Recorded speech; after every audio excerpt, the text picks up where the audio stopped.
Tech Sideline is presented by First Bank and Trust Company, the bank that puts you first. They can meet your banking and financing needs for personal, agricultural, business, commercial, mortgages, and so much more. Visit firstbank.com to learn more. It's been a busy calendar for Virginia Tech athletics, so let's recap the last year of Hokie sports on episode 44 of the Tech Sideline podcast, which starts right now.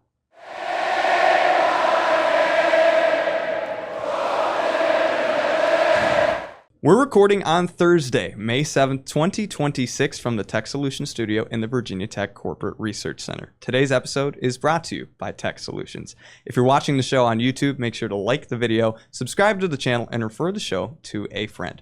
I'm your host, Riley Klaus, and today I'm joined to my left by lead analyst and columnist, Chris Coleman. Across the way, our founder and general manager, Will Stewart. And to my right, our managing editor, David Cunningham. Producing the show behind the scenes, as always, is Mr. Nick Brown. Now, today we're going to be taking a recap of all things Virginia Tech sports of the past year. But let's start by talking about this last weekend. We had some eventful things that you guys did. Chris, you took a trip to Atlanta and then got to see the King George Strait himself. I did. It's funny, after the Wednesday night Braves game, I was going out to celebrate the win at a bar right next to the stadium, it's connected to the stadium, actually, and I looked about 20 feet from me. I'm like, I recognize that guy, and it was Brent Pry, who was down there. He was in Atlanta recruiting. He was down there. Sean Quinn was there. Mike Villagrana was there. They were on his staff at Virginia Tech. I don't know where they're at now, but a couple I think other Villagrana's at Penn State, and Quinn's at Liberty. Okay. It just shows you that everybody recruits Georgia. And then, I went to Friday. I was originally going to fly back to Virginia on Friday, but the night before I went to Boston last month, my friends were like, we're going to George Strait at Clemson on May 2nd. And I'm like, well, I'm flying back from Atlanta on May 1st. So why don't I just push my flight back 2 days, rent a car, and drive to Clemson and meet you there? So that's what I did. And so it was 90,000 people in Death Valley for George Strait, which was his biggest concert ever outside the state of Texas. And Clemson is not big enough to handle that many people, especially when they allow the concert promoter to run traffic and concessions and everything like that. It's their first time there. Right. They don't know the lay of the land. So it actually didn't get back to the Airbnb on Lake Hartwell until probably past 4 a.m. And then I had to wake up at 7 and drive back to the Atlanta to take my rental car back. That was I'm still feeling all that. But it was a good trip. Ran into TSL subscribers on both Atlanta and at Clemson before the game. So they're everywhere. And David, you also had a connection with TSL this weekend. You went to former podcast host Jake Lyman's wedding. It was awesome. It was in just outside Nashville, Tennessee. Nick went with me.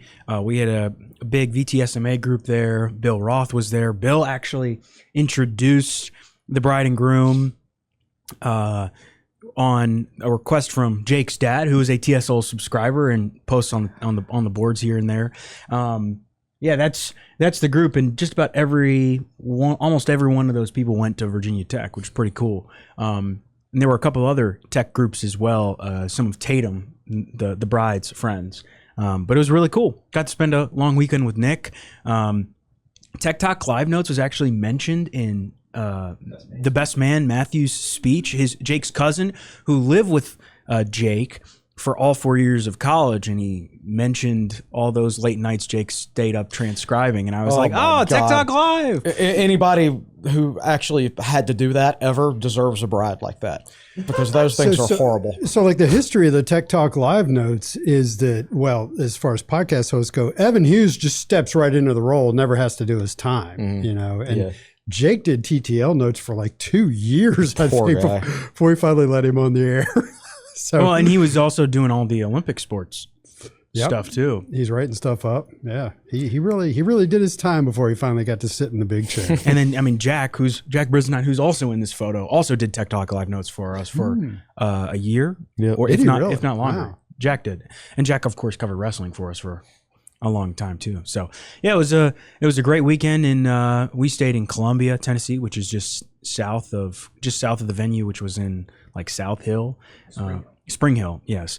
So great time had by all, and got to see Bill Roth, Andrew Allegretta, came from calling Vanderbilt baseball down in Tuscaloosa. Of course, he was in the role Evan Hughes is in now.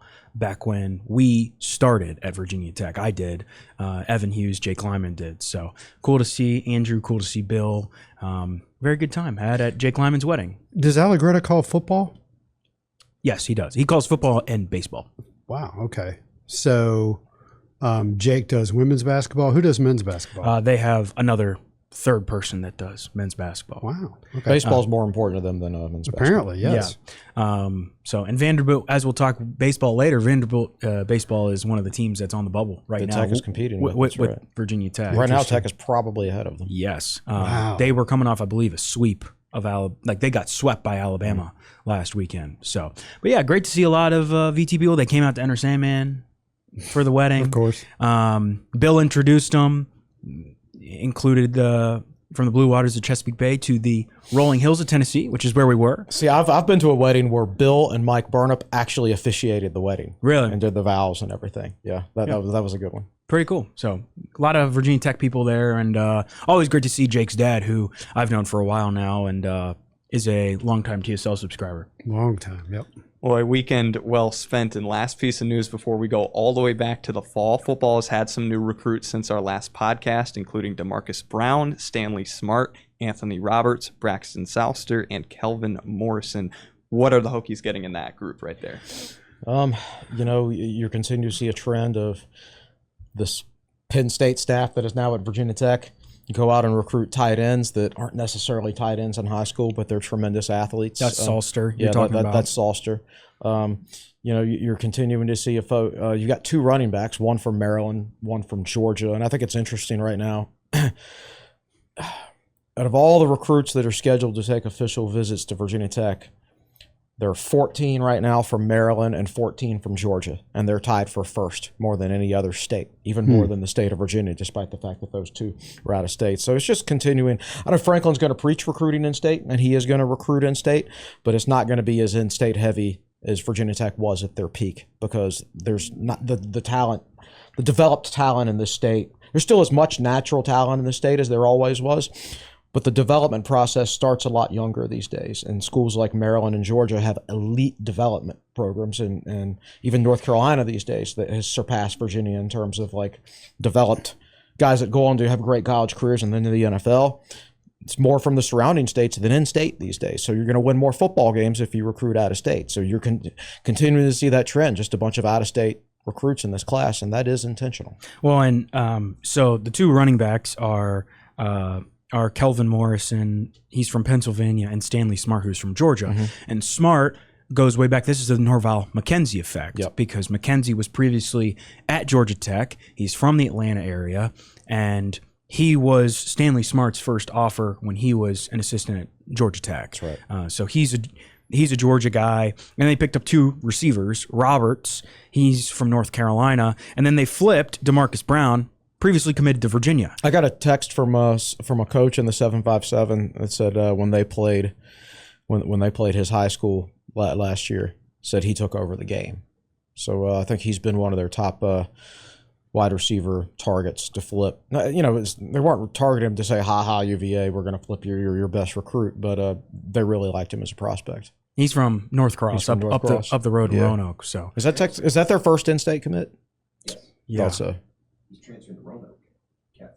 Okay. Yeah, so transferring to Roanoke Catholic. Every morning I look at all the analytics and revenue figures and things like that, and the Facebook revenue spiked one day, and I thought, well, what in the world is that? And I go over and I look, and the commitment graphic for the flip graphic that Nick put out for DeMarcus Brown has 1.6K likes, 220 comments. So appreciate everybody interacting. He had been committed to UVA since December 4th, 2025, consensus top 10 player in the state. So people love a good gotcha. Oh, and I think this is just kind of the start. And you'll see, like, they've got a bunch of official visits here over the next month, the last 2 weekends in May and the first 2 weekends in June. They got a bunch of talent coming on campus. And this is kind of just them getting the ball rolling. And it's like, 5 commitments in basically 5 or 6 days over the last week. So. Yeah, well, we get like 3 guys when I was out of town Yeah. on vacation. Perfect. That always happens. And not just football. Right, not just football. Chris is going to Europe for 2 weeks again this summer. So Yeah, I know. this And, spring. and the trip's going to coincide with Virginia Tech's first official visit weekend. So Maybe we'll get our recruiting database fixed by then. We'll actually be able to cover it properly. We'll cover it, don't get me wrong, but our recruiting database is down right now. Well, those are some names you can look forward to playing for Virginia Tech in the future. But now let's start the trip into the past, talking about football, which we spent plenty during the season. As many would know, they finished 3-9 on the season, including the firing of Brent Pry. When it's all said and done, what are you going to remember the most from the chaotic season that was? I would say what I'll remember overall about this entire sports year was the coaching search, and then talking about what's going to happen with the athletic department, talking about Whit Babcock's got to go, but in order for Whit Babcock to go, Tim Sands has got to go, and then all that happened. It's a little surreal. Right.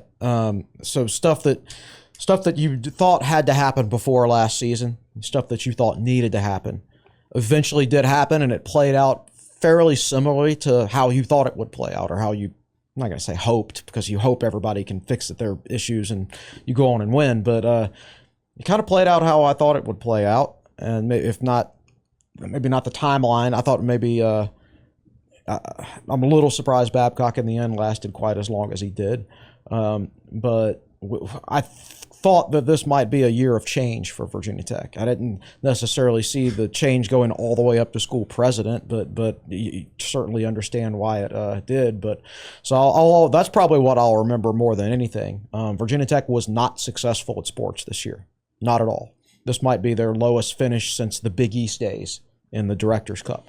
Or the A-10 days. Or just an absolute wretched year in sports, with the exception of a handful, which we'll get to.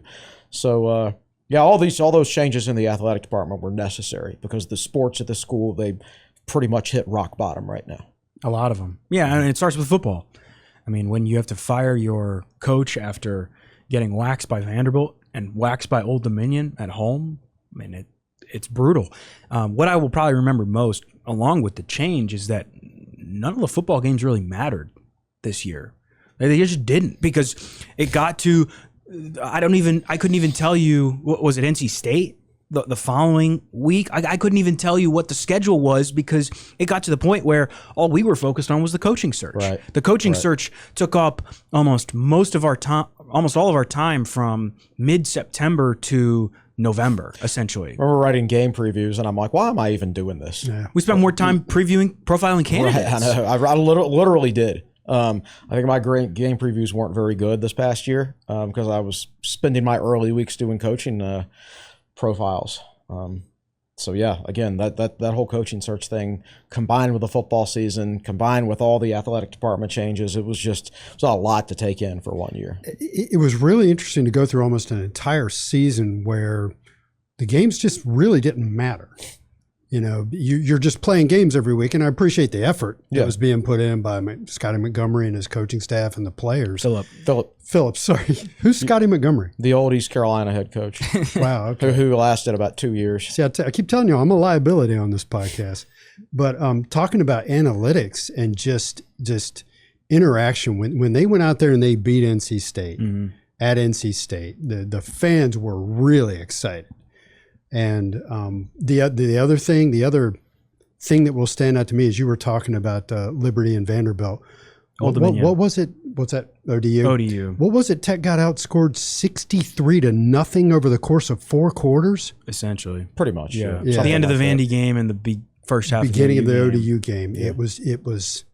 I mean, Virginia Tech was beating Vanderbilt at halftime. Remember that, and then when that happens, you're just like, wow, the coach has got to go. There's no two ways about it. I think probably if there's one image from this past season that I'll always remember is during the ODU game. I think it's when they scored their 3rd or 4th straight touchdown, and there's a fan in the crowd just looking at the camera and he's doing that. Thumbs down. That's the image that is burned into my brain.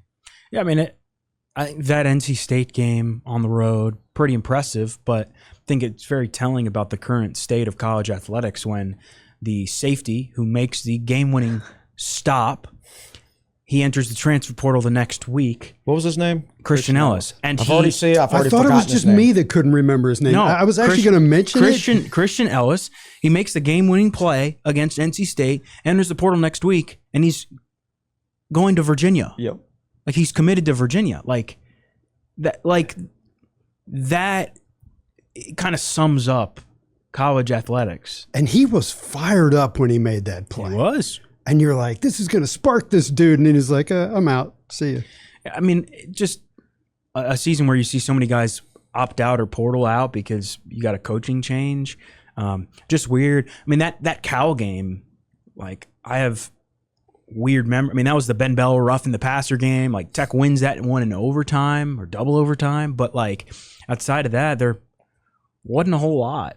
I mean, it was a very honestly dull and slow moving season, and we spent most of our time covering a coaching search and trying to figure out what was coming next. And just so happened that Virginia Tech, the cards kind of laid themselves out the right way, and the Hokies had the opportunity to go luck into James Franklin, who happened to be fired.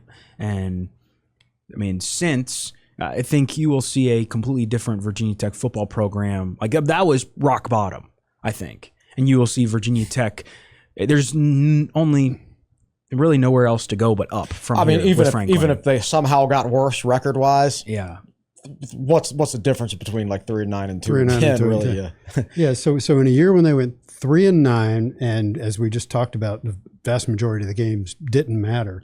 Virginia Tech had 7 home games and averaged 59,946 fans. Yeah. So they're 54 fans away from averaging 60,000 a game. So got a sleeping giant here, and they're looking for James Franklin to wake it up. You all mentioned that a majority last year was spent just on that coaching search. So we've talked about it plenty here at Tech Sideline, but briefly, what does the hiring of James Franklin do for the program moving forward? Gives us a giant shot in the arm, wakes the fan base up. Not that the fan base wasn't woken up, as you just showed, but they're present. The fan base was present, but there's a difference between being involved and being present, and I think it helps the fan base get really involved again, and I think it fills them with a level of excitement that they haven't had in quite a while, and fires up the donor base. And what did we say when he was hired? We said this guy has so much drive. He doesn't sleep very much. He's always working. Everybody around him has to keep up with him. If they can't keep up, they're going to be out. And the athletic director couldn't keep up, and he's out. Right? That is correct. And then the president had to step aside to make sure you can get a new athletic director in. Fundraising is going to have to keep up. They've basically, after a couple months of experimenting of having a non-fundraiser running fundraising, that whole thing is going to change. So he's picking that athletic department up and dragging it along with him, and there are people jumping off or getting kicked off, and going to be replaced by people that can keep up. And it's a year from now, it's not going to resemble what it looks like right now. We talked about it when he was first hired, Franklin, that like he demands excellence all the time, and we also said that there was going to be like positive change coming from this, because he was going to kind of mold it into kind of what Chris was just talking about, that resembles what he looks for. There's a lot of behind the scenes stuff that Franklin and his staff have had to do already. Just simple stuff that probably should have been done a long time ago. If Virginia Tech was a program that was heading in the right direction, and you saw it with the record this year, right? Yeah. There's a reason, a lot of those little things add up. They're not necessarily the reason why Virginia Tech went 3-9, but if you want to be a big boy program, you have to operate on a day-to-day basis like a big boy program. And that's what James Franklin is going to install. And you've already kind of seen it a little bit, and you're going to see it come this fall. And it's going to be really interesting for us, I think. Virginia Tech has a legitimate football coach. We haven't seen that in a decade. I mean, it's been a long time. Fuente had some positives. He was close, yeah. But it slipped. He wasn't the CEO type. Correct. Right. I mean, we're talking James Franklin, a guy who's been a game away from a national Well, I championship. mean, look, it's been, quite frankly, for Frank's last 4 or 5 years, he kind of, I mean, there were recruiting weekends where he wasn't even showing up towards the end of his tenure. Honestly, it's been probably 15 years since Tech had, probably talking since like 2011. at least, since they had a head coach who was 100% in every day, all hours of the day. You know, it's been a long time. And knew what they were doing. Right. It's been a long time. Yeah. You know, I wonder, one of the things I sit around and wonder is, did James Franklin truly understand how much work there is to be done here in terms of everything, just physical space to put his people?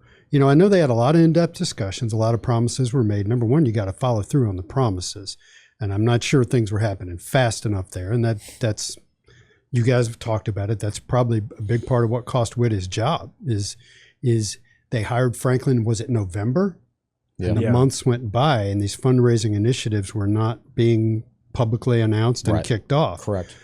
So After Virginia Tech announced a $229 million funding plan where the majority of that is philanthropy. Yeah, Yes. it's invest to win. And there were a couple of dates where they were supposed to roll out more information about that. and they And did more not. details. And the first date came and passed, and it's like, okay, well, we're a little bit behind. And then the second date comes and passed, and like, well, this is what happens when you don't have a head in fundraising, and your athletic director hasn't surrounded himself by enough people who are good enough to Who do were their gonna jobs. get things done. Right. And so it's stuff we have been writing and talking about, quite frankly, for the last 2 or 3 years. And I think they gave him a couple of extra months to get on top of things, and they just couldn't do it. Yeah. And, And so, you know, to you guys were talking about how James Franklin is all football all the time. He's a Nick Saban type from that standpoint. And I know I've told this story before, but I'll tell it again. When he came in to be on this podcast, he came in the door in his sweatsuit / tracksuit, probably like he's recently been on a treadmill or something. That's what he wears all the time. Yeah, you know, he probably fits in workouts that we don't even know about. So he comes in and I figure he's a big time guest. I won't make him walk up the stairs, one whole flight of stairs. You know, we'll just get on the elevator. I press the elevator button. He goes, how many floors? And I said, 3. There's one below us and one above. He goes, oh, just one floor up? Not a word. Boom. He hits the door and goes up the stairs. And he takes them 2 at a time, which I love. I love taking stairs 2 at a time. It's a waste of time walking upstairs other than the exercise. So get the exercise. But he's just that guy. He's intense and he's dialed into football all the time. Good. That's exactly what Virginia Tech needed. Now, I did get an email from somebody who said, oh, he drives people really hard and they have to not be around their families. And I'm like, I hear you, man. And maybe that'll be a problem in a year or 2 or 3, but it's what is needed right now is a guy who is 100% focused and driven. Well, that's what's next for Virginia Tech football, but let's recap the rest of the other fall sports. Volleyball went 12-19. Cross country had the women finish 7th at regionals, the men 14th at nationals. They did have George Cootie finish 10th overall at nationals as well. Then let's talk about soccer. Women's soccer went 4-10-4. They dealt with a whole lot of injuries this season after last year going to the Elite 8. And then men's soccer finished 7-4-5 on the year. As far as the soccer goes, I think like Chugger Dare showed 2 years ago that he can assemble a really good team. But they had, I think, one game against Campbell where like 2 of their best players tore their ACLs in the same game. Same game. Like it's just brutal injury luck, and they played a gauntlet of a schedule because the ACC is the best conference in women's soccer. You know, but I look at men's soccer. They had an okay season. They were competitive. Not good enough. Yeah, I mean they had a couple ranked wins. They were ranked in the top 10 at one point after tying a top 15 team in Marshall, but it never quite clicked. And I'm interested to see. We'll talk about, we're going to go through the winter and the spring.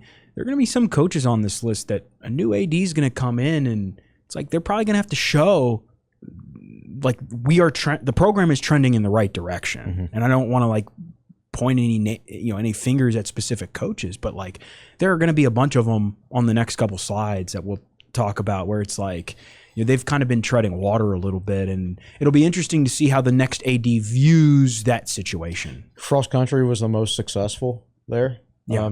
What's interesting is this never got publicized, and I probably shouldn't say this, but they were technically on probation this past year for tampering, recruiting violations. Yeah, well, it's technically out there, but I mean, it just it's out wasn't- there. I mean, it's official knowledge. It's Yes. just it was never reported by anyone. Yeah.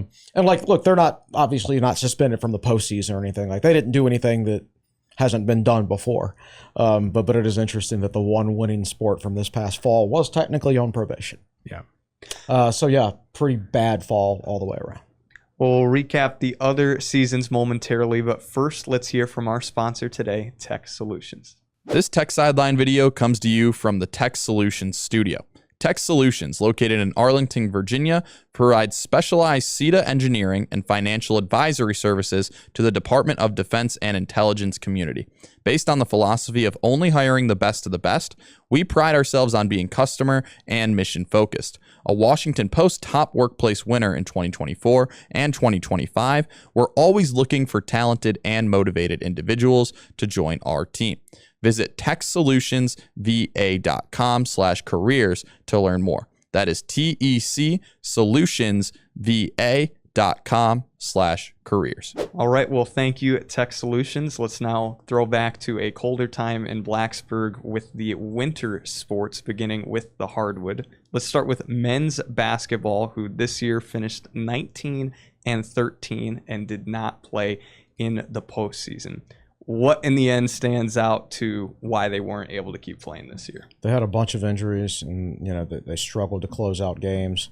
A lot of people were mad at men's basketball this past season, but by the time we get to the end of this list, you're going to find that they were in the top third of Virginia Tech sports this year as far as results. It was a disappointing year. We know they increased their money as opposed to the previous year, but they were still probably bottom third of the ACC. And near as I understand, they did not get a monetary increase this year for next year's roster, whereas everybody else in the ACC is increasing anywhere from 25 to 50% at least. Most. Right. So just not holding out hope for them short term, unfortunately.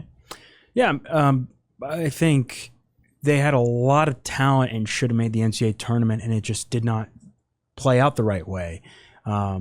When you miss a guy like Toby Lawile for a chunk of the season, you miss Tyler Johnson for half of the season. You deal with, Amani Hansberry missed the ACC tournament. Neoclis of Dallas was dealing with an injury for a good chunk of the year.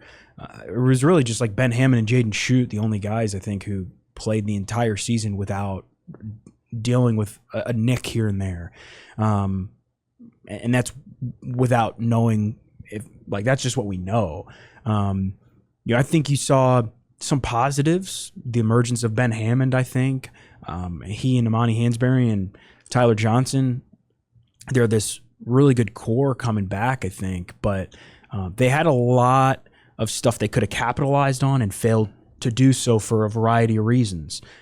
Injuries, a big part of that, but also just, you go down the list of games they were leading in the final couple minutes and lost. Wake Forest, Stanford, SMU, Miami. Go down the list. Wake Forest in the ACC tournament. And good teams find ways to close those out, and they failed to do so. And the interesting thing is, the NCAA tournament's expanding now. Virginia Tech would have been in the NCAA tournament if this with this team. My if it was interest next year. in the NCAA tournament just went way down because it's expanding. I mean, everybody gets a freaking trophy, right? So so the NCAA can make more money. I just doesn't. If we make the NCAA tournament next year, which I'll be honest, I don't think they are. I don't think they're going to have a good enough roster. I don't think they have enough money to have a good roster next year. So even with an expanded field, I don't think they're going to make it. But it's not going to feel as special if you make it now. And I'm sure the people back in the 80s were saying the same thing when it expanded from, 48 to 64. Yeah, something like that. I think I remember there were 39 teams in it at one point back in the day. I don't have the history. I'm sure I'm not. It's just been a long time since it's been expanded, and I'm not counting the play-in games. But a major expansion of the tournament. 64. Right. It's been 40 years probably, and I'm sure 40 years ago people were saying the same thing I'm saying now. But I don't know. It just seems like it's unnecessary. Yeah, but as far as this team goes, they were good, but not good enough, and they showed it time and time again. And it'll be interesting to see the ripple effects going into next year, because as Chris said, just about everyone else is increasing funding for the roster, and you have to do that. And I think On3 put out a story within the last couple of days about their men's basketball programs with $20 million rosters. Well, remember how we spent this past season making fun of Boston College for not having any money? He said this maybe partially in jest, but also partially wondering if it was true.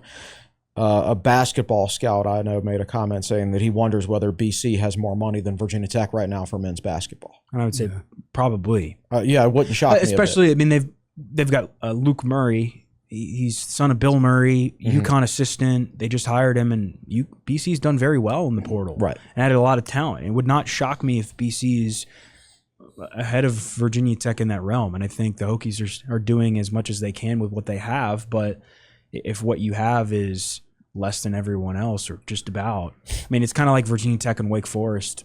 Wake has actually decreased their funding, is what we understand, for Forbes, because Wake is making decisions. I think they're having conversations about whether or not they want to try to continue to compete at correct. Well, and they've got president and AD problems of their own. They're in between presidents basically, and then so if you're in between presidents, that really means your AD's going to be gone within the next couple of years. So they're kind of a mess right now. Yeah, I can't shake the concern that this was a critical year because the roster looked good going into the season. You had Neo coming in, very highly touted, potential NBA pick, one and done guy, and it just looked really promising. Then you subtract Tyler Johnson for basically the entire season, for pretty much every game that mattered. And for me, I always sum it up this way: the whole was less than the sum of the parts. And that's very concerning. That's a combination of coaching and chemistry. And it's just, I'm worried about what it did to the fan base, which was, of course, very invested just 2 or 3 years ago after they won the ACC championship. I feel the fan base checking out big time. You saw it in Castle. Our basketball fan base checks in and out very quickly. Our basketball fan base historically checks in and out very quickly. Very fragile, yes. Very fragile. Yeah. And I was disappointed this season because I know what's going to happen with football sucking up all the resources. Like, I think this was going to be our last chance to be good in men's basketball for quite a while. They had the talent. We've heard that the football payroll, I'll call it, ended up being higher than they thought it was going to be. So if men's basketball ended up being lower than they thought it was going to be, remember we first heard they were going to get a boost, and now we're hearing it's going to be about the same. You can take a guess on what happened to that, right? Well, yeah, right. So I think they were trying to drum up interest, and the interest never really came. And the difficult part is to your point about the fan base. I think a lot of people saw, hey, Neoklas of Dallas is coming in. He's projected to be an NBA draft pick. Like, we've got ourselves a star, and Neo did not live up to expectations put upon him. But also, the team as a whole, it did not click, and they tried to cater towards Neo, and it didn't really work. And then it appears Ben Hammond's maybe your most important player on the team, him or Romani Hansberry, and they're both playing well, but to the point where you can't play of Dallas because this tells you everything you need to know. He's going to play at North Carolina next year, but Mike Young did not feel comfortable with him on the floor at the end of games. He sat on the bench at the end of games. That tells you everything you need to know about in the ACC tournament, but also against Miami at the end of regular season in a game where they were one bucket away from winning the game. They win that game, they might be in the NCAA tournament, and Avdalas is on the bench for the final 6 to 8 minutes of the game. Like, that tells you everything you need to know about the situation. It did not work, and it's everyone involved's fault. I mean, it's not just one. It's not Mike Young's fault. It's not Neo's fault. Well, it is. I mean, it's all of them. I mean, it's not everything. It's everything. And the real bummer is, to your guys' point, you know, James Franklin comes in and you have to fund football to the best of your abilities because you've got one of the top coaches in the country, and football has to be good again. It has to be. As a result, a program like men's basketball, where you put in more resources and you did not capitalize on the increased resources. Increased resources to the point where you're still in the bottom third, by the way. Correct. Right. But on that roster was good enough. Yes. Right. And we've seen Mike Young do more with less. Correct. Along the way, but now you're going to be faced with the situation that is going to be very difficult to overcome. And to be fair, I think he'll probably end up doing more with less next year. I just don't know if he's going to have very much. And also, I mean, they're still assembling the roster. He did more with less the previous year. 2 years ago, yeah. Right. When he basically had no roster. Well, they also went 8-12 in the ACC that year with almost no roster, with nothing. They were very competitive. Yeah. So I think, and I'm not saying I would have done it differently, because when you get a player with Neo's talents and you have the opportunity to get him, then you recruit him. I mean, you called it a risk worth taking, and I think we both still agree that. Right, it was a risk worth taking, and because if you're Virginia Tech, historically, through the years, the decades, our most successful times in basketball has come when we've taken risks. Like Buzz Williams was a risk because he gets everybody put on probation, except for Virginia Tech, right? They did not. Some of their assistant coaches, like in their associations with NC State back in the 80s, a little bit sketchy, right? Not a lot of those players, not a huge number of those star players graduated, so they did some risky things back then, and we were good back then. So you have to take risks if Virginia Tech to be good. That was a risk, and this one didn't work. And this is just in hindsight. In hindsight, he would have been better off just taking a regular college player. Like, this is who he is. You know his position. There's going to be no drama, or not as much drama. But again, that's hindsight, and you have to take risks if you're Virginia Tech men's basketball, because you can't operate in the traditional manner. You don't have the resources or the tradition. So regarding Neo, let me point this out. Chris Coleman warned us. I did. When they signed Neo, Chris looked and he's like, he doesn't shoot that great. He's got a good court vision, good passer, good ball handler. He's not going to come in and light it up. That was the scouting report. I mean, I talked to a scout who watched him in most of Tech's preseason practices and said this guy's a mediocre shooter. So he went out there and filled it up against Providence. And that's the next thing I was going to talk about. And he didn't play within the offense at all, and everybody was so excited. And I'm like, Chris is like, oh, this is not a good thing. You and I are in a group text with a guy who's a donor. Yeah. Right. And he's so excited and everything. And I don't want to spoil everybody's fun, but I'm like, he's really not this good a shooter. If we don't start playing within the system, it's not going to be a great result. And sure enough, we just went out there and winged it for most of the season. He set the bar high for himself, and then could not meet it. Yeah. And that's what I think you talk about, the quick investment. I think a lot of Virginia Tech men's basketball fans were down on the program after 2 seasons ago, when Tech didn't really have any resources and they had a bad season, one of the worst probably since James Johnson.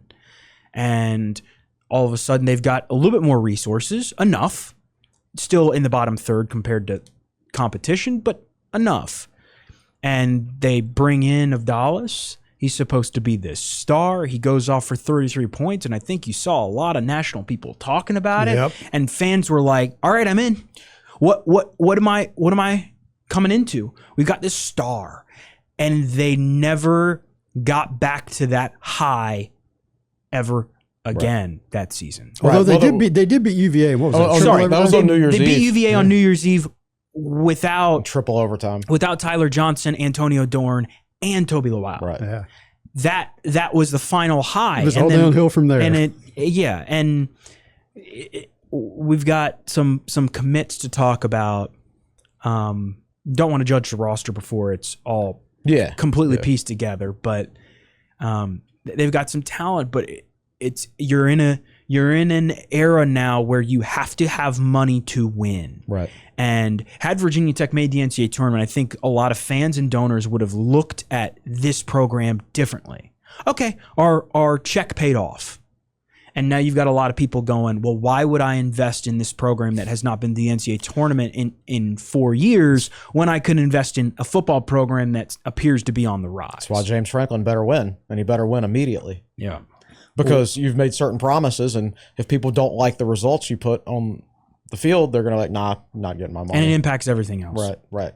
And when we look at what the roster currently looks like for men's basketball, they have been able to retain Tyler Johnson, Ben Hammond, Amani Hansberry as well. When we take a look at the transfer portal, so far they have added Kual Atak from Oklahoma, Miles Heide from San Diego State, Isaiah Elohim from FAU, Ned Hull from Elon, and Jalen Curry, the most recent addition from Oklahoma State. Would like to see them get another center and another wing guard type.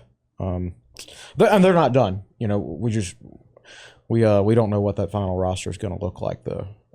It's interesting from the amount of money I heard they offered Gerdak. Like at best, this team's going to be 8 deep, in my opinion. Which is that with the amount of resources you have at Virginia Tech, that's what you have to shoot for. Go 8 deep. The ACC tournament title team was 8 deep. We only played 8 guys in regular rotation. And if so, you're talking about basically adding one more guy. Right. So you're talking about your 5 starters, a guy. That's why we're not including Sincere Jones either. And he's in the mix. That's true. That's true. But you got to get your 8 guys and then try to stay healthy. Yeah. And that's basically what they were this past year. They were 8 deep, and then they didn't stay healthy. I mean, they're all interesting. We've talked a little bit about Atak. And I'm going to forget where some of these guys came from. He came from Oklahoma, I believe. And he's a really good 3-point shooter. Mm-hmm. He's tall, like 6'9", but he's more of like a stretch 4. Right. Is he a 3 or a 4? Where Heide is like 6'9", but he's on the bigger side. He's more like a Gerdak kind of He's going to be a traditional center. Yeah. I think Elohim and Curry are both really good guards. And I think both of those guys can play really well. And honestly, if you think about the trio of like Ben Hammond, Jaden Shute, and Jalen Bedford, Hammond as a junior, and you add in Curry and Elohim, like might be a better trio. Elohim, I view, was an upgrade over Shute. We don't know whether he's an upgrade over Bedford or not. Yeah. And Curry. And Curry is interesting because he's about 6 feet tall. So he'll be your other point guard. He can also play off the ball.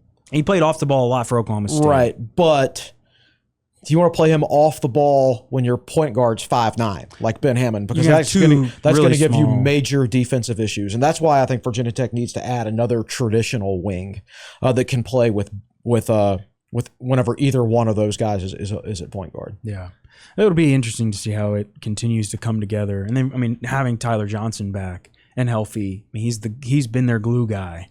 And you've got him, Hansberry, Hammond coming back. That's a good core. And I think Sincere Jones, I think they're really excited about him. We didn't really get to see a ton of him last year just because he was kind of like that 9th guy. But yeah, I mean, they're out here playing Moneyball a little bit. Let's go to women's basketball, who did earn a March Madness bid. They finished 23-10 on the season.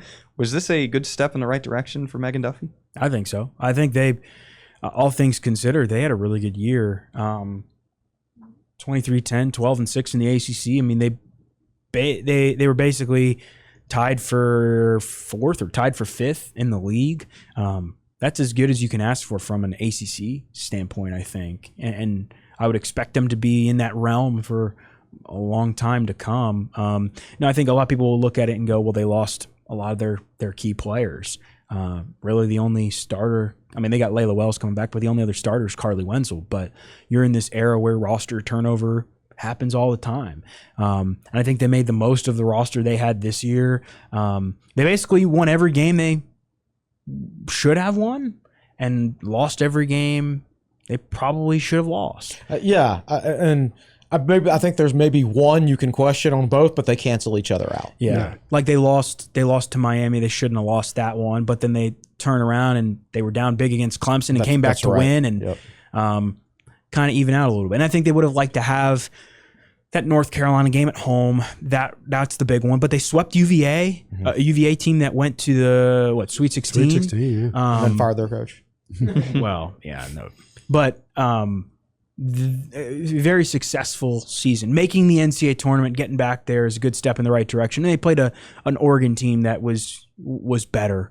I'm interested to see what the next step is now, because you got Carly Wenzel back, and I think they've added some solid pieces. I don't think they're done yet, but it's going to be hard to replace someone like Karis Baker, someone like Mackenzie Nelson, players with experience. Doesn't mean it's not possible, but you're also in this day and age where you have to, money's a factor, and you have to figure out where your value is a little bit. So good step in the right direction, year 2 for Megan Duffy, and they enter year 3, I think, with a lot of momentum.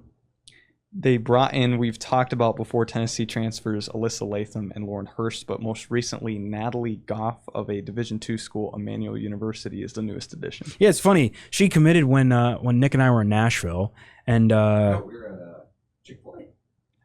yes. Oh well, sorry. You'll always remember where you were when Natalie golfed. Yeah, well, no, it's Chick-fil-A. well, it's funny. She committed. Literally, Nick and I are getting ready to drive to Nashville, and I wrote it up the next morning because I drove 6 hours. I drove all day on Friday last week. But yes, Nick and I were eating Chick-fil-A breakfast together when she committed. Nick looked at me and was like, "Do I have to make a graphic for this?" And I was like, "Yup." She was at Emmanuel University at the D2 level. She averaged 15 and 8, 14.9 points and 7.5 rebounds per game. She was all conference. Her dad went to Tech. And yeah, so Nick sent her a DM on the Tech Sideline account, and just kind of like, hey, like, because she posted a picture of her as a little kid wearing Tech stuff. It's like, what's the backstory here? She's like, well, our family's from Virginia originally. My dad went to Virginia Tech. I grew up going to Virginia Tech games. She said, I actually learned how to ride a bike in the duck pond lot. Like funny. While tailgating. Awesome. So she's someone, I mean, obviously a lot of connections to Virginia Tech. Interested to see where she slots in. She was a very good player at the D2 level. I don't know what that translation is. I'm sure she'll have a role, but I know the Hokies are very excited to get Kate Sears back and healthy again too. I put out some scheduling news tidbits yesterday. One of them is Tech has a 3-game series with App State, including a trip to Boone, which is Kate Sears' hometown. So I think they're assembling pieces they like.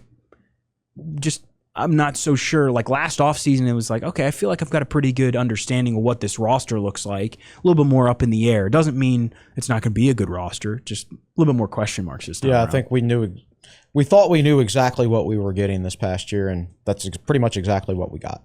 And like you said, this year, it's a little bit difficult at this point to wrap your head around the entire piece, especially since. Do you think they'll take any more? Like, how many more do you think they'll take? I mean, they're at right now they're at 11 players. Okay. I could see them taking like one more. Yeah, I agree. Duffy took 11 last year. They've got their roster right now. Coming back, they've got Carly Wenzel, Samaya Suffren, Layla Wells, Amani Jenkins, Anaya Trent, and Kate Sears. Those are the 6 coming back. They've got 2 incoming freshmen, 2 highly touted freshmen, Cleo Anderson and Ariana Harris-Mott, and then they've got those 3 transfers. But it's like outside of Carly Wenzel and like Layla Wells started games, it's kind of like you got to how they fill out the starter. Who's your second and third scorer? Yeah, I mean, right. It's just kind of don't know. Yeah. And maybe that competition's a good thing. Right. So let me ask you, David, Megan Duffy's career at Tech so far, is it fair to say that the large majority of success she's had is due to players that Kenny Brooks recruited and put on this team? Yes. And that's an important year for her next year then, because it's going to become more and more her team with her players, and then you're going to really find out. Is Carly the last Kenny Brooks player on the team? Well, and it's funny. I mean, yeah, it's my suffering too, right. but it's really funny. I mean, Carly is the last outside of Evan Hughes and Aaron Cash, who's the trainer. I mean, they're the last ties to the Final Four team. Right. Yeah. Like Carly, think about this for a sec. Carly Wenzel will start her career and spend 5 years at Virginia Tech, redshirting and playing 4 years. That is like the Chris Coleman ideal, like Absolutely. like player at a college. Like you come in, you redshirt, and you play 4 you years, stay your whole career, and God. you're an all conference player, and you want to be at Virginia Tech. I mean, she's been around for a really long time. But yeah, I mean, Megan Duffy came in and retained Carly Wenzel, Mackenzie Nelson, Karis Baker, Samaya Suffren, Matilda Eck, Rose Mishaw. And that was the year 1 core. And the year 2 core was most of them. She added Lonnie White year 1, and she added Kyla Freelon and Mel Daly year 2. And I think Freelon was probably the best player she's brought in so far. I think Latham is going to be a really good add, really undervalued because she did not necessarily blow up. Her numbers weren't phenomenal at Tennessee, but she was on the all-freshman team when she was at Syracuse in the ACC with Kamora Johnson and Zoe Brooks and Hannah Hidalgo. Like she's a very good player. I just think the system they ran at Tennessee, Kim Caldwell, just wasn't as great. So I think they've like. But what does that look like, the cohesiveness when it all comes together? Because it's really like she's got 2 players from her past. Kate Sears, I think, is a big-time recruit. Kaleo Anderson coming in is she's a top 100 recruit. What do they look like when they finally hit the ground running? How does it all fit together? I think this is a big year just to kind of show that like it's not just on the heels of players who were here that she inherited, if that makes sense. Let's also touch on wrestling. For the Absolutely. winter sports. In a year where a lot of people assumed they might be saving the tank for next season to go all in, they went ahead and still won the regular season and tournament title of the ACC. And now they seem to have some more financial backing as well with the recent donation. $1 million donation. Yeah. And so we're talking about they redshirt Caleb Henson in the fall because they're trying to like load the boat. For next year. We're punting, right? Isn't that the term people were sure using? For what's coming, and they've got the number 2 recruiting class for this upcoming year, and they've got Bo Bassett coming in, and then Melvin Miller, the number 1.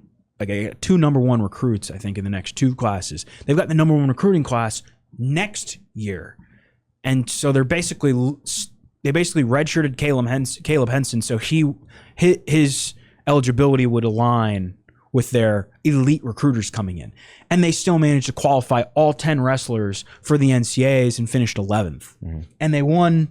They went undefeated and I in think the ACC. 11th was a disappointment. They had some guys underperform. Yeah, correct. Yeah. They only had 2 All-Americans, and I think a lot of people around the program would probably say that they thought they would do slightly better in that realm. But, I mean, Aaron Seidel and Colin Guy were the 2 All-Americans, both true freshmen. Right. Those are the ones you wouldn't have. Well, I think you would have expected probably one of them based on how he performed throughout the season, but not both. And I don't think Seidel was even supposed to wrestle, right? Didn't somebody in front of him get Seidel, I hurt? think, was supposed to redshirt, and then they were like, well, he's...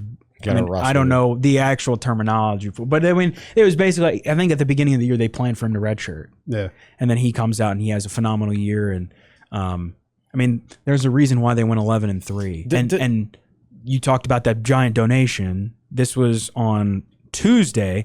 They announced a $1 million donation from Dave and Heidi Jester. They're from Virginia Beach.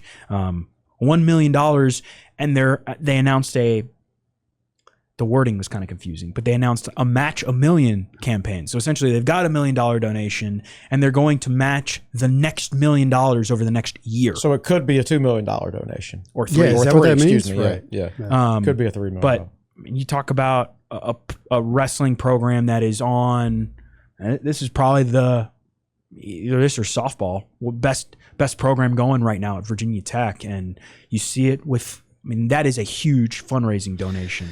Tony Roby is an unusual coach in that something clicked with him. I remember when we transitioned from, was it Kevin Dresser that was the previous coach? Yeah. Transitioned from Kevin Dresser to Tony Roby. And one thing that I picked up on very quickly was that Tony really started emphasizing the Southeast Regional Training Center. Tony's always gotten it that doing his own thing and getting his own donations and establishing relationships with donors is a huge part of the success of your program, and he's proving it, and he just gets more and momentum every year. So you gotta give him credit for that. This is, how do I put this nicely? This is not a product of the Virginia Tech Athletic Department. This program is a product of Tony Roby. Right. Period. I think. Yeah, I mean, I think they've got fundraising help. I think like Evan Massengill is kind of, he's the, I don't know if his title is Major Gifts, but he's kind of the lead Hokie club for wrestling, and I think he's done a great job with that. But I think Roby's vision, it has kind of transformed this, and he's great with people. You could be walking down Main Street and run into Tony Roby and have a great conversation. And I think every time I text him, he answers me. Exactly. I think it's more Tony Roby than, like, your point. Yeah. Like, it's not like Dresser was a good coach. Roby has taken it further than Dresser would have taken it. Remember when we all freaked out when Dresser left? Yeah. Oh my gosh, what are we going to do? And Dresser was good. Yeah. Don't get me wrong. Oh, there's a down the hall hire. They just promoted Tony Roby. Right. Yeah. But I mean, what they've done this year, he's coached. I mean, they won the ACC regular season tournament titles back to back now. They undefeated ACC regular season title. I think they beat like 7 or 8 ranked opponents this year. Qualify all 10 guys. By the way, let me jump in here and say that they've been one of the better programs in the ACC. But I think until they won the last 2, NC State had won like 5 of 6 of the tournaments. Yeah. So that's my point. Is that's actually a big step up. Well, remember NC State had. All North Carolina schools or public schools had that thing where out-of-state students could be treated as in-state as far as scholarship goes. So that gave the Carolina schools a major advantage, especially in those smaller sports like that, when you're given like partial scholarships and things like that. So, and they've changed the scholarship rules now for wrestling. Right. And Roby talked about it at the BOV meeting in April, that it's helped Virginia Tech wrestling, that the Hokies have more scholarships, so he can basically field a full team. It leveled the playing field from that standpoint. Right, exactly. He would mention that in private conversations with me more than once, that NC State had a recruiting advantage for that reason. Right. And so Tech was better than NC State, but then NC State, I'll call it the Mac Brown effect. Whenever he goes to UNC and he asks the state government for anything, they always just give it to him. So like they gave it to him because I think Mac Brown asked for it, but then it trickled down to all the other sports at the other state schools too. And that gave NC State a major advantage for like you said, 4 or 5 years. Tony called that institutional support. That was his term for it. Right. Yeah. And I think now you're seeing the playing field, like the seesaw's tilted back Virginia Tech's way now. And a lot of these guys from this past season's team, Eddie Ventresca, Seidel, Guy, Desciante, a lot of these guys are going to be on this team this upcoming season. When you add a Bo Bassett. Didn't he just beat somebody too? Like Bassett? Bo beats everybody.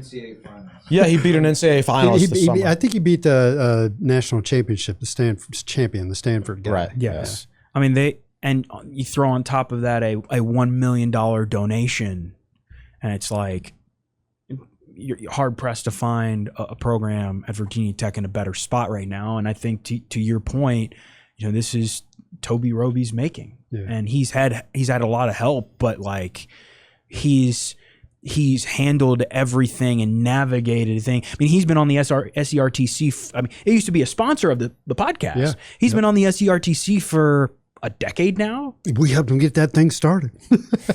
I mean, probably going back to 2017, 18, back when Evan Hughes and Jake Lyman were hosting the podcast. It was sponsored by the SERTC. Yep. And I think you're seeing them continue to evolve and get better. And I mean, dude, you get Bo Bassett, Melvin Miller in here, top ranked recruits, and that program is going to be super fun to watch. And the wrestling fan base here recognizes it too. Yeah, oh yeah, they're fired up.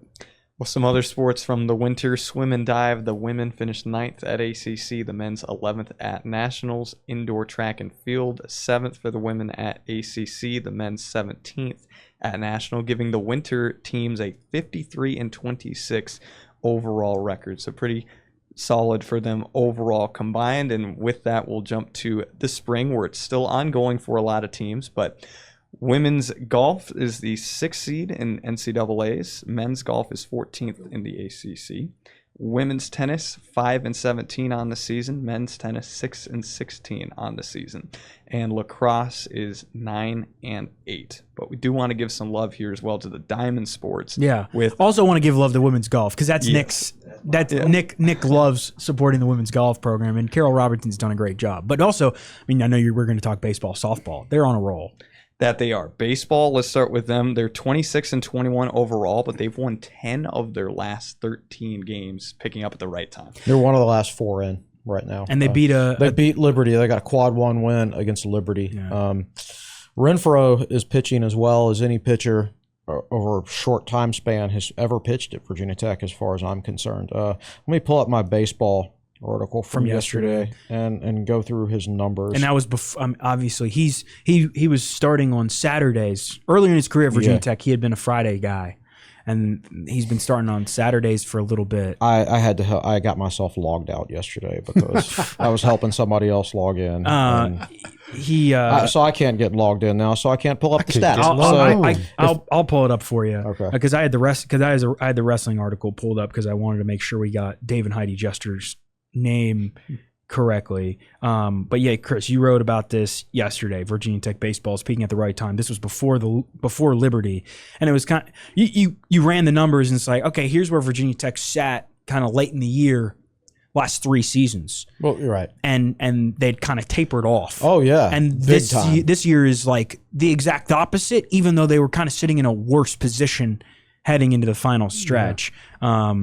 And as far as Renfro goes, against Pitt, he went 6 innings, 3 hits, 2 earned runs, 2 walks, 9 Ks. Against NC State, 8 innings, 3 hits, no earned runs, 1 walk, 9 Ks.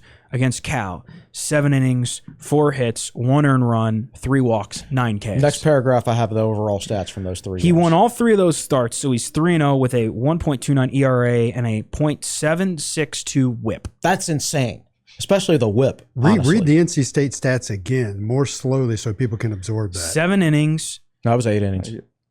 Against Cal? No, NC State. Oh, NC State. 8 innings, 3 hits, no earned runs, 1 walk, 9 strikeouts. That's the best pitched college game I've ever attended in person. Yeah. So he's projected possibly as high as a 2nd-round pick. So he's pretty projectable, and he's peaking at the right time. But it's not just him. The midweek pitching, which was getting trounced earlier in the year, has gotten much better. Where it turned around was that Radford game, which was a no-hitter. A midweek game. It was a 5. Was it 5 different guys? 5 different guys. 5 different pitchers and 3 different catchers. Right, and it was only a 7-inning game, but still. But they did a lot of guys.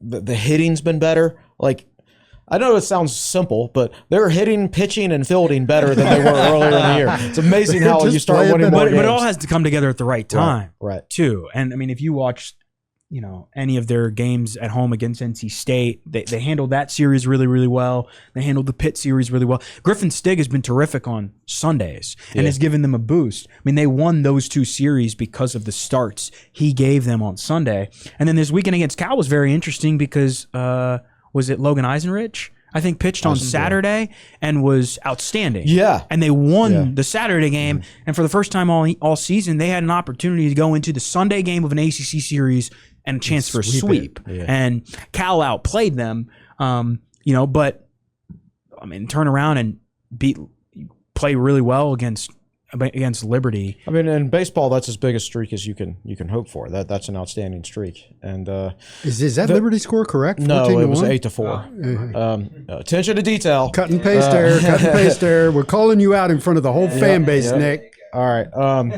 All right. So. All right, where was I? But they're playing well heading into this final stretch. They're one of the top last 4 teams in right now. 26-21 doesn't seem like a great record, and it's not. But the reason they're one of the last 4 in right now, which they might be a little bit better than that after beating Liberty, is their strength of schedule. It's 7th in the country. 7th in the country, and their RPI, I believe, jumped up to 32nd. I think it jumped up 4 spots. Yeah, I think it jumped up. After winning yesterday. Right, because Liberty was top 30 and Tech was like 36th, and now Virginia Tech is 32nd. Yeah. So computer numbers are there. So you take care of business against UNC and Marshall, and if you can manage to take 2 out of 3 against Clemson, you were safely in. Yeah, UNC Marshall gave Virginia Tech a really bad loss earlier. That was Tech's worst loss of the year. That they crushed them. But at the same time, look at the reversal of the 2 Liberty games. Liberty crushed Virginia Tech in Blacksburg 11-4. And then almost exactly a month later, Virginia Tech wins in Lynchburg 8-4 in a game that was 8-0. I texted Will last night at the start of the 7th inning. I'm like, we were crushing Liberty. And at that point, Liberty didn't have a hit. And I'm like, are we going to see our second midweek no-hitter in a month? And then as soon as I texted Will, they ran off 4 straight. Well, and the tough part is you got to use some of your other arms in a midweek game. And they did it with 2 outs. Liberty did. Yes. So it was like 5 straight hits with 2 outs. Yeah. But, I mean, UNCG, Marshall, you handle those teams and you go into a series against Clemson.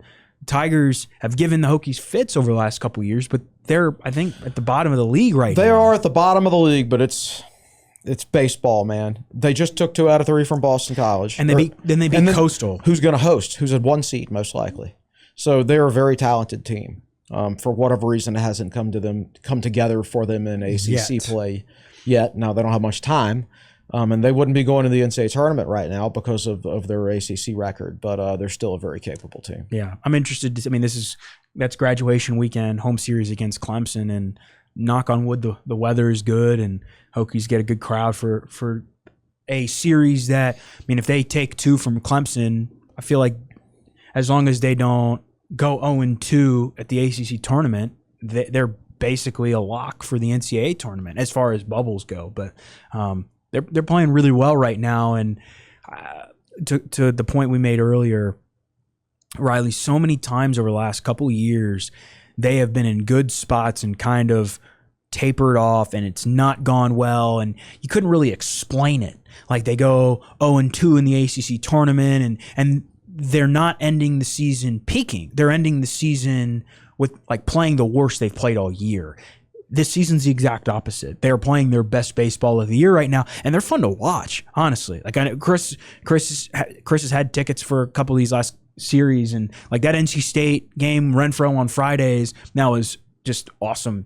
Awesome, just sit back and watch a guy deal the way he has. So if they can continue to get starts from him, and the pitching's been pretty good, it's all coming together at the right time, it feels like. So baseball is rolling, and let's round out this entire thing talking about softball, who has been incredible this season, going 44-9 with still some games to play. They're taking on UVA tonight in the ACC tournament over in Charlottesville. What is the ceiling for this team's performance in postseason play? I don't know that it's great, but at the same time, I don't think I have enough pitching depth to like make long tournament runs or anything like that. But on an individual game basis, that they can be competitive, of course. I think they can beat just about anybody, like in a one-off game. Yes, I think that's a good way to put it. But the difficult part is you get into a weekend series with someone, and like I thought the Georgia Tech series kind of opened everyone's eyes, and they went and lost to Liberty around that same time. They've been really good since then. You know, they buried a really bad Syracuse team, and they handled a really good North Carolina team. But at the same time, that Georgia Tech series, the Yellow Jackets really got a hold of them really well. And I think Emma Mazzarone has been awesome, and Bree Carrico was named ACC Freshman of the Year. She has been outstanding. They've really kind of been able to ride the two of them for long stretches of the season and kind of inserted other pitchers when necessary, and it's worked. But the difficult part is you get to NCAA regional or an NCAA super regional. Regional is a little bit different from a super, because regional, it's, you're facing different variations of teams, and one team might be really good and the other two teams might not be as good, and so you can kind of balance out the rotation. But you go into a super regional where it's you and another team, and you're probably playing it on the road, it gets really difficult if one of your pitchers, like, another team gets to Mazzarone and you've got to go to your backup options, and then that kind of puts a wrench in your rotation for the rest of the weekend a little bit. But I think the biggest thing is they stayed at even keel for most of the year. They haven't really gotten too high. They haven't really gotten too low. They've been pretty steady. They're hitting the ball really well. And I'm interested to see, like tonight, they're playing at Virginia. UVA's hosting the ACC tournament in Charlottesville. They have not been great. No, they've had Virginia Tech has had some really good softball teams, but they just don't do well at the ACC tournament. Yeah. And I'm interested to see if they can kind of rewrite that script. They played really well against UVA earlier this season. For me, and I hope this doesn't come across sounding negative, they're 44-9, and the hitting stats are insane. They dominate the ACC. It's a shorter list to tell you what stats they don't lead the ACC in. This is an incredible hitting team, 44-9, great record. But for me, it's just it's a trust issue of I don't trust them in any given game. Well, they don't have a Keely Rochard at pitcher this year. There's nobody like she could go into game and win it on her own. But at the same time, Emma Mazzarone, Bree Carrico, and maybe even Avery Layton, whoever their number 3 pitchers, they could get hot and they could win the ACC. Yeah. What's the ceiling, you asked? I think it's making a super regional. I don't think much beyond that. Especially because they're probably going to be doing it on the road, and it's one of those things. It's like, okay, that's tough to. I mean, they have done it this year. They beat Georgia really early in the season. Twice. But it's just like unbeaten in the ACC this year, actually. SEC. Yeah, Virginia Tech. Yeah, I think they've got a lot of potential. I'm interested to see how it kind of manifests itself in the postseason, because I could totally see them winning a regional, no question about it. But then it's like, okay, you get to the super regional, and it's you and another team, 3 games, and you've got to go out and handle business. And I could see them taking 1, but we're talking about the best teams in the country at that point. It can just be really, really difficult. I think Sam Mostow wrote this in an article recently. I think one of the more interesting stats is as dominant as they've been. At the time he wrote the article, the other team had scored first in 8 out of 9 games. And that's, I know that's just cherry picking a stat. Yeah, that was, I think that was last week. Yeah. But I sat there and watched. I haven't been able to make many games this year, but I did go to the, I think it was the first or second game of that Georgia Tech series. And like I said, Georgia Tech handled them. And I think that's where my trust issue comes from. But they could win the ACC. They could get hot. They can do anything. It's so very interesting to watch. You talk about that Georgia Tech series. That, I think, was the first game they were trailing by a couple runs early, and they came back to win, like maybe on a walk-off. And then they fell behind in the next 2 games of the series and lost. Yeah. And they destroyed Georgia Tech game. Yes. Run rule with one. So Nick says they run rule Georgia Tech in game 1. Yes. Yeah. But there was one or two of those games in there where you fall behind early, and if you're playing from behind, never shook it off. It's just more difficult. Yeah. But they're as Will said, they're capable. More than capable, and when they're hitting as well as they are, anything's kind of possible. Well, that's a recap of everything Virginia Tech sports of the last year. We got through all of them, and we appreciate you taking the time to listen to it as we wind down on all of this season. What can we look forward to on TechSideline.com as we get towards the summer? I'm working on a recruiting article about various things. They'll have a normal Friday Q&A. Riley, this is your last podcast until we forgot to mention that. Yeah. And you've been around for some historic podcasts this year. Yeah. What a year. Brent Pry, Whit Babcock, James Franklin, emergency podcasts of emergency podcasts for Riley this year. So what's a bigger story, the hiring of James Franklin or the retirement of Whit Babcock and basically the reshaping of the athletic department? Probably hiring James Franklin, but the Whit Babcock thing's not too far behind because the football program has. They're 1A and 1B, right? Yeah. Well, we don't know how long Franklin's going to be here. He might be here 3 years. He might be here 9 years. Hiring a competent athletic director and restructuring the athletic department, like I wouldn't be fundraising. I wouldn't be surprised if they rolled that into an LLC. like you're seeing other schools do. So their decisions they make with the athletic department right now are going to have effects on Virginia Tech long after James Franklin is gone. So I would say that's the bigger deal. I don't think it's the more talked about deal, but I think in the grand scheme of things, that's the more important thing that has happened. I would break it up into short term, James Franklin, because it's going to have an impact now, and Virginia Tech has to get the football program right now. And firing Brent Pry in September when Tech did, and basically laying out the groundwork for that group, the hiring group, to go in and sell James Franklin and basically get him in before the season was over, has laid the groundwork for the football program to get back right. But in the long term, Tim Sands and Whit Babcock and their retirements coming early and setting in motion all this stuff probably about a year before we expected it to happen, or a handful of months at least. Something that maybe they should have been doing a while ago. They're finally doing it now, and I think that will have long-term effects. And shout out to Brent Pry.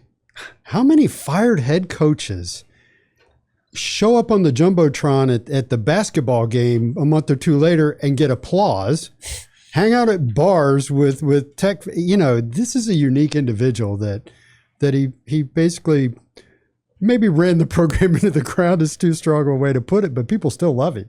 I mean, it's crazy to think that the beginning of the football season, it was Brent Pry and Shane Beamer standing there next to Frank and Cheryl on the field in Mercedes-Benz, and they were presenting Frank with like a signed ball, I think, and it was like, oh, Mercedes, we're here at Mercedes-Benz, and this is going to be a phenomenal game between Virginia Tech and South Carolina. And Brent Pry's still around, but he's not the head coach. And you bring in Frank's name, and that's another example of major change. He has moved from Blacksburg. Frank's moved he to has Charlotte. Gone permanently. Like, he owns no more real estate in the town of Blacksburg. He is no longer a resident of this town for the first time since 1986. Yeah. And you couple that with John Boleyn is done. He's officially retiring right. at the end of the Right. academic year, and a lot of change around these parts. A lot of opportunity here. No Yes. doubt, but we will have you covered for all of it. Nick, do we have anything special coming up on the audio video side for things coming up soon? Yeah, tomorrow we got talking with Teal in person because Teal is in town to speak with Whit with Andy as well. And so that'll be early morning, Friday Q&A right after. Chris, if that's cool with you. Yep. And yeah, it's been a hectic school year, kind of winding down, and still angry at David for saying, "Oh, we're going to be able to relax now." And then, boom, Whit. And we'll be doing the regular series of Bud Foster that people are loving. Seems like that's going really well. Yeah. Well, Bud's easy. He's got a little thing in the back. You wind him up and let him go, man. Shout out to Nick for closing on him and Caroline for closing on their house too. Yeah. Thank you. How about that? So much stuff going on, and we appreciate you tuning in for the entire athletic season that has been the last year. But thank you for watching this episode as well, number 484 of the Tech Sideline podcast. For Chris Coleman, Will Stewart, David Cunningham, and Nick Brown behind the scenes, I'm Riley Klaus saying so long for now.